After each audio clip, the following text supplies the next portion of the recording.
शांति दूत बन करके गए श्री कृष्ण ने हस्तिनापुर की सभा में कहा, हे हस्तिनापुर नरेश, मैं यह निवेदन करना चाहता हूं कि मैं किसी की ओर से कोई प्रस्ताव लेकर के नहीं आया हूं। मैं तो स्वयं अपनी ओर से आया हूं और अपना ही प्रस्ताव लाया हूं।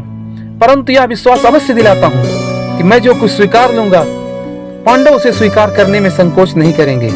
महाराज, आप तो स्वयं ज्ञानी हैं और जानते हैं कि शांति कोई प्रस्ताव नहीं है जिस पर वाद विवाद चले। शांति एक आवश्यकता है। युद्ध में पराजय तो एक की होती है, किंतु दोनों ओर से लड़ने वाले योद्धा वीर गति को प्राप्त होते हैं। इस राजसभा में गंगा पुत्र भीष्म जैसे ज्ञानी और महात्मा उपस्थित हैं। कृप और द्रोण जैसे आचार्य विराजमान हैं। योद्धाओं की जो भीड़ इस राजसभा में है, वह आज कदाचित संसार के किसी अन्य राजसभा में नहीं है। इसलिए इस राजसभा का दायित्व सबसे अधिक है।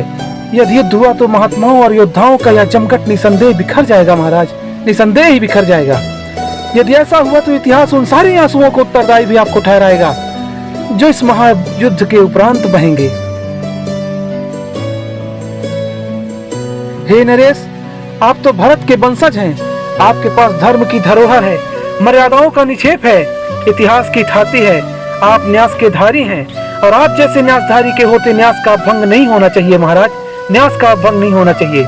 और इसलिए हे धर्म ध्वज रक्षक, अब मैं जो कहने जा रहा हूँ उसे ध्यान से सुनिए। शांति कभी असंभव नहीं हो सकती है, इसलिए कुरु वंश को शांति के मार्ग पर ले चलिए। महाराज, शांति के मार्ग पर ले चलिए। हे हस्तिनापुर नरेश, इसी में भारतवंश, भारतवर्ष और सारे संसार की भलाई है।